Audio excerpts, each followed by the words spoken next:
Je voulais simplement vous dire quelques mots. D'abord, merci à tous pour votre présence. Et puis, merci à l'ensemble des membres fondateurs de PSE. Merci du mot que vous venez de dire qui je pense, a beaucoup touché l'ensemble des équipes. Mais merci surtout pour l'engagement qui est le vôtre depuis 10 ans et depuis plus longtemps. Merci pour la confiance dont vous faites preuve, dont vous avez fait preuve en créant il y a 10 ans l'école d'économie de Paris. Alors certes, le projet de PSE, comme l'a rappelé Pierre Thierry, il est beaucoup plus ancien. Il a au moins 30 ans. Ça fait 30 ans. Il y a 30 ans, c'était une première brique. Hein, ça fait 30 ans, vraiment presque jour pour jour. Enfin, en tout cas, presque année par année, qu'un premier regroupement d'équipes, celui de l'ENS, celle de l'ENS et de l'EHESS, déjà associés au CNRS, se sont installés ici, boulevard Jourdan, rejointes ensuite par les équipes de l'INRA, de l'école des Ponts, puis du CEPREMAP. Et enfin, grâce à l'ouverture du nouveau bâtiment, nous pouvons accueillir les collègues de Paris 1 qui sont au cœur du projet. Donc le site aujourd'hui, il accueille, en tout cas en ce qui concerne les économistes, une communauté de 120 chercheurs, 150 doctorants. Mes chiffres sont à prendre avec un certain intervalle de confiance. Une vingtaine de collaborateurs qui assurent un soutien administratif et logistique efficace et dévoué à nos activités de recherche et d'enseignement. Pour construire cette communauté, pour la faire vivre et pour la faire durer, il a fallu d'abord que 6 institutions prestigieuses d'enseignement supérieur et de recherche fassent confiance à leurs équipes qui avaient envie de travailler ensemble. Elles souhaitaient construire ensemble ce projet et c'est grâce à la confiance des établissements que ça a pu se faire. Elles ont accepté de prendre ce pari, de s'engager ensemble dans ce projet ambitieux, dans ce projet d'excellence, sous une image, alors qu'on l'appelle image, identité, label, marque, peu importe, mais sous une image commune qui était celle, ou sous un label commun qui est celui de Paris School of Economics. Et c'est bien après la création, les fusions des différentes UMR au fil du temps, après la Fédération Jourdan qui a également porté ce projet de manière déterminante pendant une certaine période, c'est bien la création il y a 10 ans de la Fondation de coopération scientifique PSE, École d'économie de Paris, qui a donné un nouveau souffle à ce projet.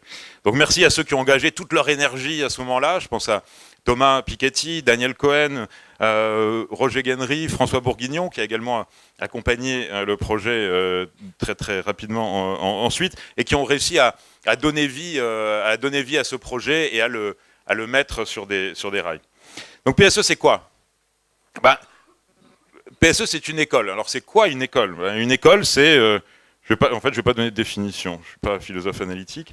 Une école, c'est un lieu intellectuel, c'est un lieu où les connaissances progressent, où on cherche, grâce aux travaux de recherche, à faire progresser les connaissances, à réduire l'étendue de nos incertitudes et de notre ignorance.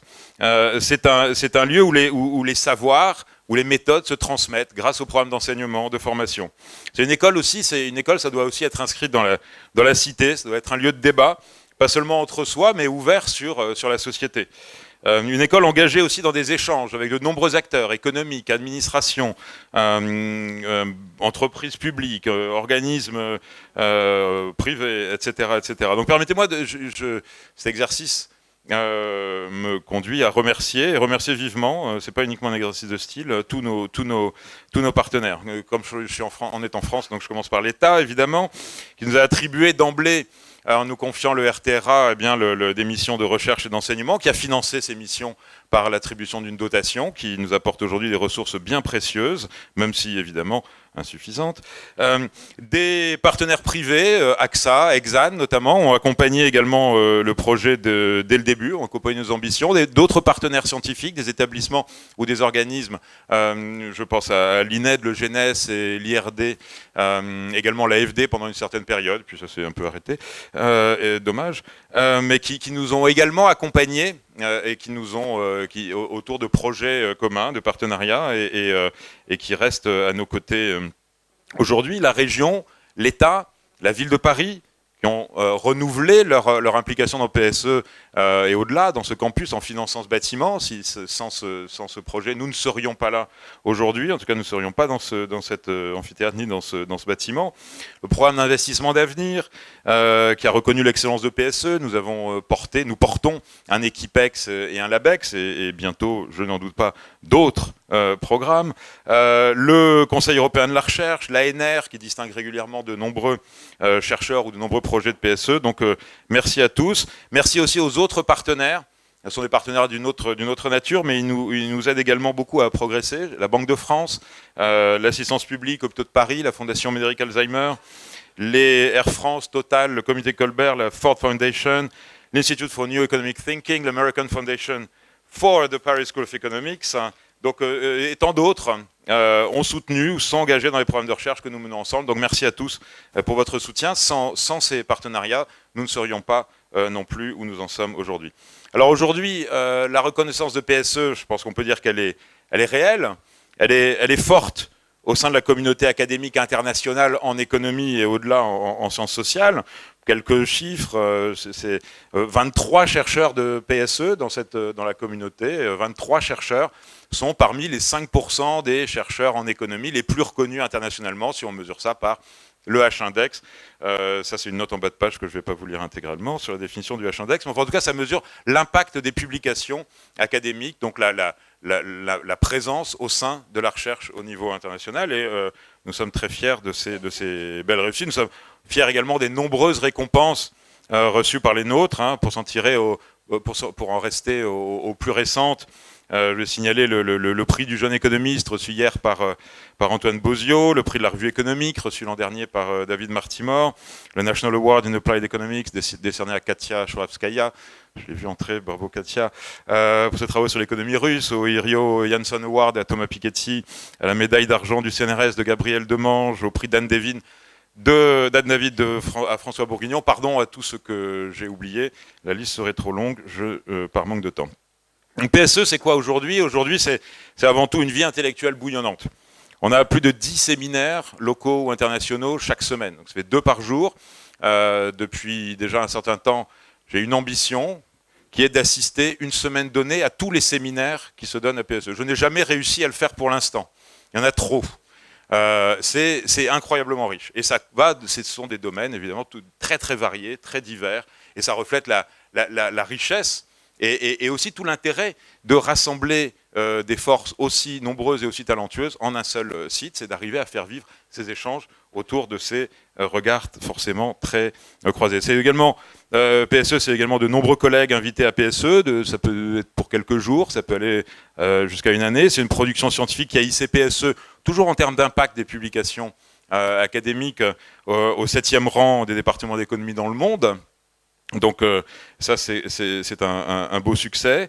Une ouverture résolue aussi et un effort renouvelé, permanent, vers d'autres sciences sociales, notamment l'histoire, mais pas seulement, la sociologie, les sciences cognitives, les sciences aussi, pas seulement les sciences sociales, les sciences de l'ingénieur.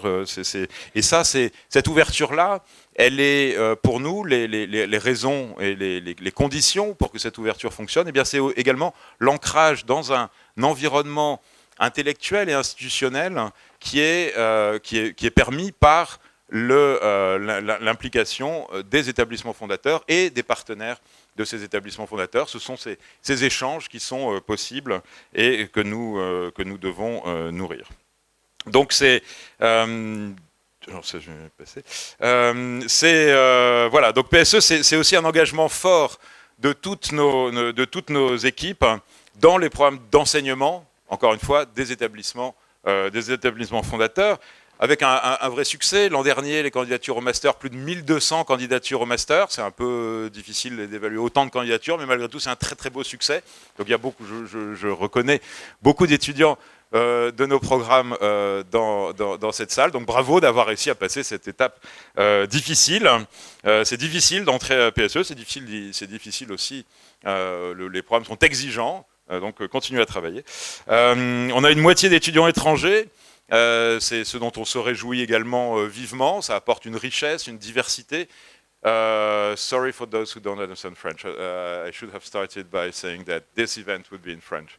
But I hope that by this time you understand French. Donc, et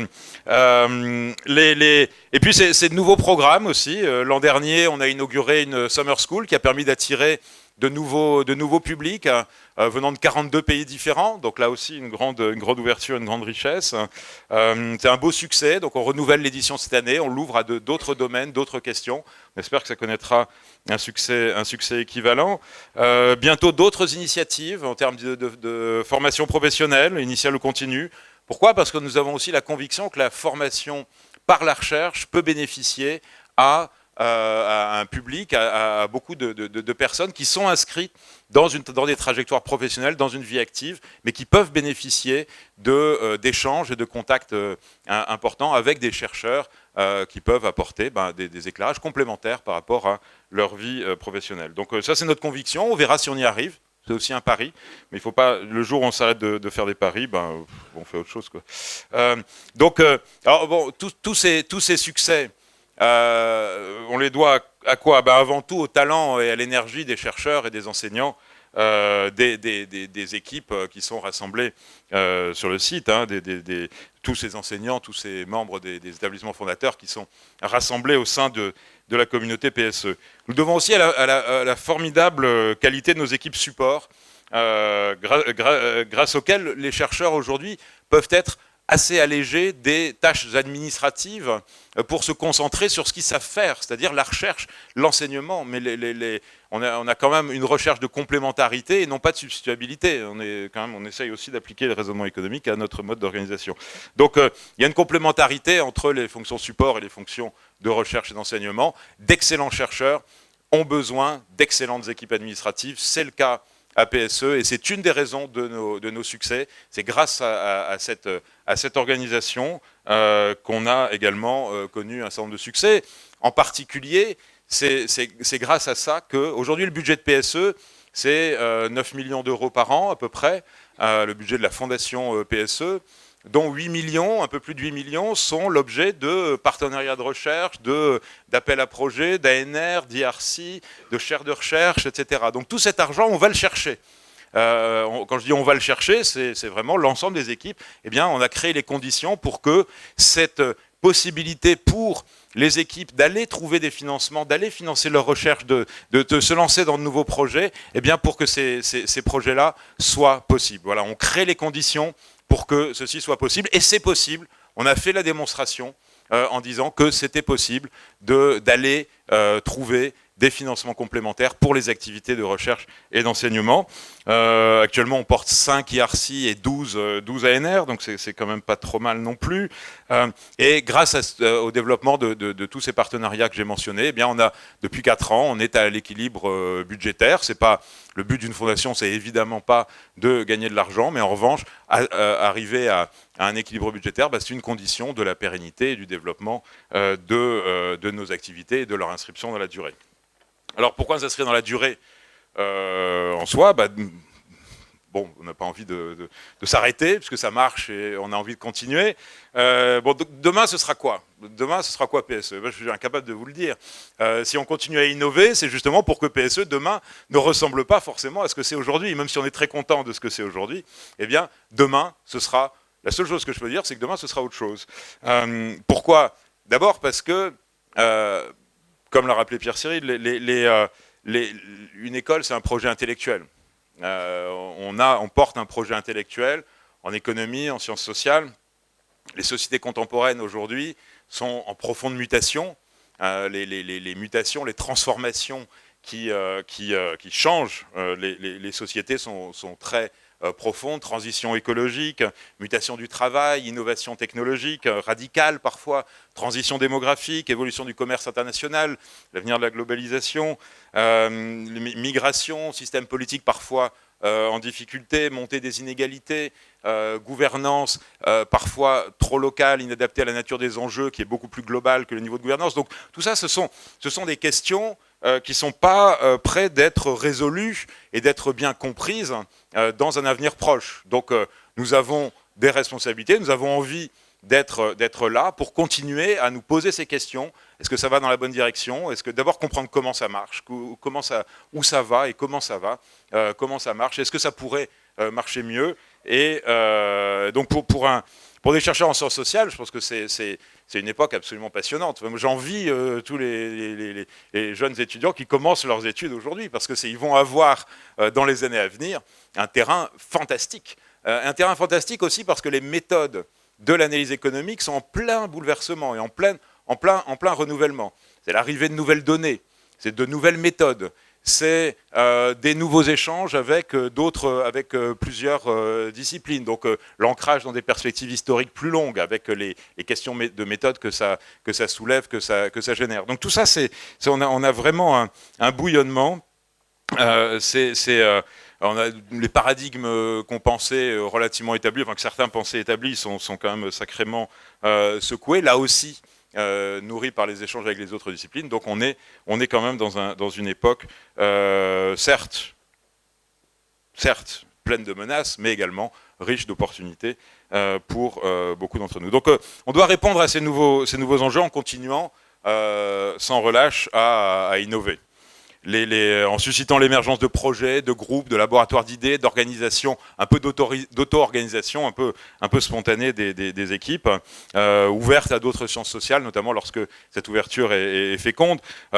Prendre quelques éléments récents, la création du World Inequality Lab, l'implication forte de PSE dans l'évaluation des politiques publiques à travers l'Institut des politiques publiques en partenariat avec le GNES, que je salue, également en partenariat avec les équipes avec nos collègues et amis de JPAL, développement de l'histoire économique au sein du Centre Simion. Tout ça sont des exemples récents, mais qui sont appelés à essaimer également dans d'autres domaines. On doit aussi se rapprocher des entreprises, de leurs préoccupations, que ce soit en formation ou en recherche. On doit s'ouvrir davantage aux partenariats internationaux. Sans doute, on doit aussi renforcer notre présence en tant que PSE dans les débats qui animent les sociétés françaises et européennes. Donc tous ces défis, nous les relèverons ensemble, avec le soutien fort de nos établissements et organismes fondateurs, en nous ouvrant aussi aux opportunités offertes par ces établissements et par ces organismes, et aussi par les établissements et les organismes avec lesquels ils sont eux-mêmes partenaires, mais sans perdre en réactivité, sans perdre en souplesse, sans perdre en agilité, parce que c'est ça aussi, c'est grâce à ces éléments que nous pouvons être là où nous sommes aujourd'hui. J'ai été trop long, je m'en rends compte, mais donc je vous donne juste, avant de conclure et de vous laisser voir cette petite surprise, je vous donne rendez-vous dans 10 ans, 20 ans, 40 ans. C'est peut-être pas moi qui serai là dans 40 ans, mais alors, on rappellera sans doute à nouveau l'histoire de PSE, et ceux d'entre vous qui seront là, vous vous direz, ah bah oui, les 10 ans de PSE, j'y étais, ouais, c'était chouette. Mais alors dis donc, depuis, ça a changé. Hein. Quel chemin parcouru. Donc avant de passer à la table ronde, qui, j'en suis certain, sera absolument passionnante, je vous invite juste à visionner un court film qui a été réalisé en un temps record. Je tiens à remercier l'ensemble de ceux qui se sont prêtés à l'exercice et qui sont intervenus pour témoigner sur PSE, pour témoigner de PSE. Je tiens à remercier aussi les équipes qui ont permis la réalisation de ce projet, encore une fois en un temps record. Et puis je tiens vraiment à vous remercier à tous pour votre présence.